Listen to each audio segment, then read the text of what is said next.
త్రిజగన్నుత శౌర్యరమాలలామ. ఆయన పరాక్రమం ఎటువంటిది అంటే 3 లోకాలలోనూ అంతటి పరాక్రమవంతుడు మరొకడు లేడు. రామరావణ యుద్ధం ఒకరోజు 21 రోజులు జరిగింది అని అంటారు. రామరావణ యుద్ధం ఆ 21 రోజుల్లో ఒక రోజుని రావణాసురుడు దొరికాడు చివరిలో రాముడికి. చంపేయవలసిన వాడు కూడా వదిలిపెట్టాడు. ఆ రోజు చాలా కోపంతో రామచంద్రమూర్తి యుద్ధం చేశాడు. ఆ యుద్ధం ద్వంద్వ యుద్ధం. రాముడు రావణుడు మాత్రమే పోరాడుతున్నారు, మిగిలిన వాళ్ళు ఎవరూ లేరు. ఆ బాణ పరంపర రాముడు వేసేది రావణాసురుడు వేసేది ఎలా ఉందంటే మిగిలిన వాళ్ళు అక్కడ పొరపాటుని 1 మైల్ దూరంలో ఉన్నా చచ్చిపోతారన్నట్టుగా ఉంది. ఆ సవ్వడికే చచ్చిపోతారన్నట్టుగా ఉంది. చందన స్థిత బడౌజ క్షత్రు జడ్జగృక్షమా గర్మరుగ్గరుఛాత్కృతములు క్రవ్యాదరాగాత్ర కనద సృగ్గాఘన హవ్యభుద్భువుకృత క్షూత్కృతములు అని ఆముక్త మాల్యదలో వర్ణిస్తాడు. ఇలా ఘోరంగా రాముని బాణాలు ఎలా ఉంటాయని అంత భయంకరంగా సాగుతోంది. ఆ యుద్ధాన్ని చూసి జాంబవంతుడు, హనుమంతుడు, విభీషణుడు, లక్ష్మణుడు అందరూ దూరంగా జరిగిపోయారట. అంతటి పరాక్రమం రామచంద్రమూర్తి. అప్పుడు సుగ్రీవుడు అనుకున్నట్టు దూరంగా ఉండి చూసి, అయ్య బాబోయ్, ఈయన నాకు మిత్రుడు కాబట్టి సరిపోయింది, వాలిలాగా ఈయనతో శత్రుత్వం పెట్టుకుంటే నా పని ఏమయ్యేది, ఇటువంటి వాడితోనా ఈయనకి నేను యుద్ధం చేయాలా, పని లేక ఆయన చేసుకోలేడా, అసలు ఆ పరాక్రమం ఏమిటి, ఆ వ్యవహారం ఏమిటి, ఇంతవరకు మనకి చేసే అవకాశం ఇచ్చాడు ఆయన, లేకపోతే మనమేమిటి, ఈయనకి మిత్రుడిని కాబట్టి సరిపోయింది, శత్రువు అయితే నా పరిస్థితి ఈ పాటికి తలకాయలు వేసిపోయేది అనుకున్నాడు. ఒక్కొక్కరి భావన ఒక్కొక్క రకం.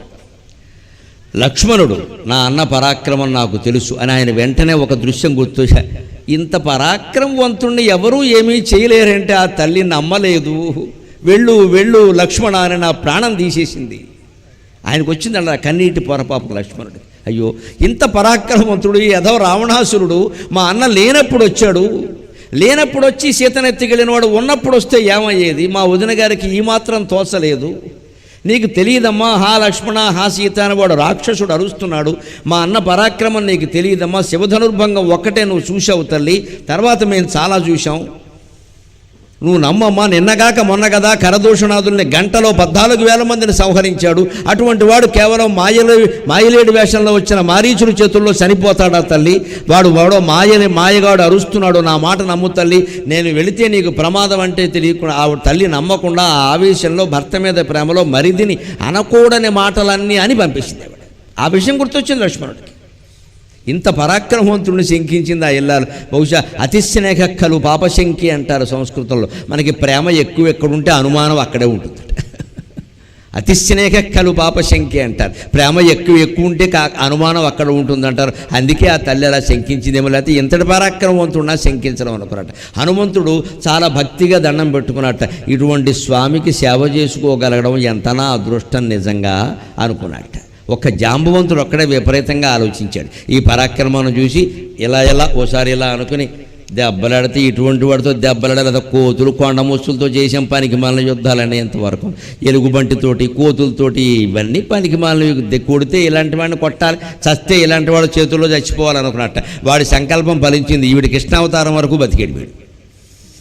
అక్కడ జాంబవతి కథలో సమంతకమణి పోవడం, అక్కడికి వెళ్ళడం, శ్రీకృష్ణుడే 28 రోజులు గుహలో ఉండి యుద్ధం చేశాడు వాడి సరదా తీర్చడం కోసం. రాముడితో యుద్ధం చేస్తే ఎలా ఉంటుందని జాంబవంతుడు రామావతారంలో కోరుకున్న కోరిక ఉందే, ఆ కోరిక దిక్కుమాలిన కోరిక నెరవేరడం కోసం వాడు అవతారం మారే వరకు బతికాడు. వాడు 1000 ఏళ్ళు బతికాడు. ఎందుకో బతుకు అని ఏళ్ళు బతకాలి, ఈ కోరిక లేకపోతే పోతాం గొడవలేదు. ఇంత చేస్తే చేసింది యుద్ధం. పోనీ దేవుడు పూజ అయినా కాదు, గౌరవమైనా కాదు, ఆయన చేతిలో చావు తప్పి కన్నులు ఒట్టబోయింది అక్కడికి. అంటే ఒక్కొక్క మనిషి కోరిక ఇంత ప్రమాదకరంగా ఉంటుందండి. ఒకే పరాక్రమం ఇంతమంది చేత ఎలాంటి కోరికలు ఎందుకు కోరించిందండి. హనుమంతుడు ఒక రకంగా, జాంబవంతుడు ఒక రకంగా, లక్ష్మణుడు ఒక రకంగా, సుగ్రీవుడు ఒక రకంగా, ఇంతమంది ఇలా ఎందుకు కోరుకున్నారంటే వారి మనఃప్రవృత్తులను బట్టి మనం కూడా దేవుణ్ణి చూడగానే కలిగే భావాలు మనకు కూడా రకరకాలుగా ఉంటాయి. ఎందుకంటే మన మనఃప్రవృత్తులను బట్టి దానికి ఆయన ఏం చేయలేడు. ఒకడు గుళ్ళోకి వెళ్ళి ప్రశాంతంగా దండం ఒకడు పెట్టుకోడు, ఈ ఫ్యాన్ నేను ఇచ్చిందే, ఆ చెయ్యి నేను చేయించిందే అని పక్క వాళ్ళకి చెబుతూ ఉంటాడు. ఇది అహంకారం. వీడు పెట్టే దండం పెట్టుకోడు. వీడు ఎందుకు గుళ్ళోకి వచ్చాడు అంటే అవన్నీ చేయించాడని చెప్పడానికి. వెళ్ళినప్పుడల్లా చెబుతూ ఉంటాయి. పైగా అర్చకుల వారిని పట్టుకుని నువ్వు చెప్పాలి, మీరు చెప్పకపోతే ఎలా తెలుస్తుంది, పెద్ద గొప్ప విషయం, అశ్వమేధ యాగమా ఇదేమన్నా,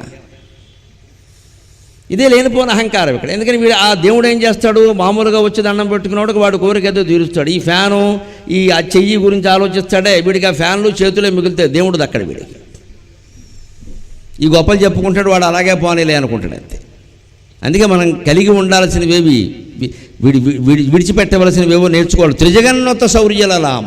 ఆవేళ రావణాసుడితో ఒక్కడు ద్వంద్వ యుద్ధం చేస్తుంటే ఈయన ఒక్కడు చాలు కదా అని 3 లోకాల నుంచి దేవతల సైతం చిమ్మట పురుగుల రూపంలో ఆకాశంలో ఉండి చూసేట. మళ్ళీ మనకు చూసే అవకాశం రాదని. ఇటువంటి యుద్ధం రామరావణయోర్యుద్ధం రామరావణయోరివ గగనం గగనాకారం సాగర సాగరోపమక రామరావణయోర్యుద్ధం రామరావణయోరివ. ఆకాశం ఎలా ఉంటుందంటే ఆకాశంలాగే ఉంటుందన్నారు.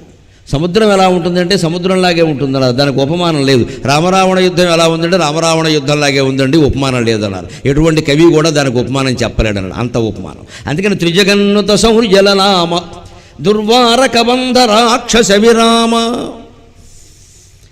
భయంకరమైనటువంటి కబంధుడు, విరాధుడు మొదలైనటువంటి రాక్షసులను సంహరించాడు. కబంధుడు వాడి చరిత్ర విచిత్రం. వాడికి తలకాయ ఉండదు, మొండెం వరకే ఉంటుంది, కానీ కన్ను ఇక్కడ ఉంటుంది. మొండెం వరకే ఉంటుంది, ఇక్కడ ఉంటుంది. పూర్వజన్మలో నిజానికి వాడు మహాతపస్వి.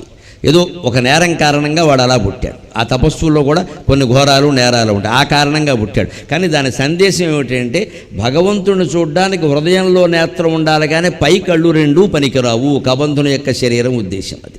కబంధం అంటే మొండెం, తలలేని మొండాన్ని కబంధం అంటారు. కళేబరం అంటాం మొత్తం శరీరాన్ని.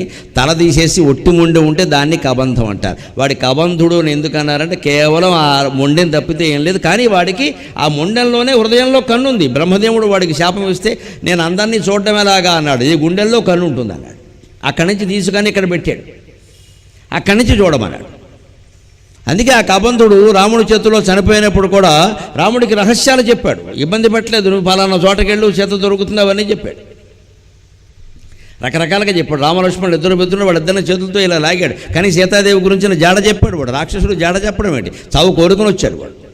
అంచేది ఎవరూ చంపలేనటువంటి కబంధుడు మొదలైన రాక్షసులను సంహరించిన వాడు దుర్వార కబంధ రాక్షస విరామ. జగజ్జన కల్మషార్ణవోత్తరకనామ. జగజ్జనుల్లో ఉండే కల్మష సాగరాన్ని తరింపజేసేటువంటి నా తారకనామం రామ రామ రామ రామ అనే 2 అక్షరాలు ఎటువంటివి అంటే మనం సంసార సాగరంలో ఎలా మునిగిపోయినప్పటికీ, ఎన్ని బాధల్లో ఉన్నప్పటికీ, పాపాలు చేశామే అని ఎంత బాధపడుతున్నప్పటికీ నిరంతరం మనస్సులో రామ రామ రామ రామ అనే 2 అక్షరాలు జపించగలిగితే వాడి జీవితంలో పుణ్యం తప్ప పాపం అనేది ఉండదు. రామచంద్రమూర్తి రామదాసు చెబుతున్న మాట. శ్రీ రఘురామ చారు తులసీదళధామ క్షమాది శృంగార గుణాభిరామ త్రిజగన్నుత శౌర్య రమాలలామ దుర్వార కబంధ రాక్షస విరామ జగజ్జన కల్మషర్ణవోత్తరకనామ భద్రగిరి దశరథి కరుణాపయోనిధి.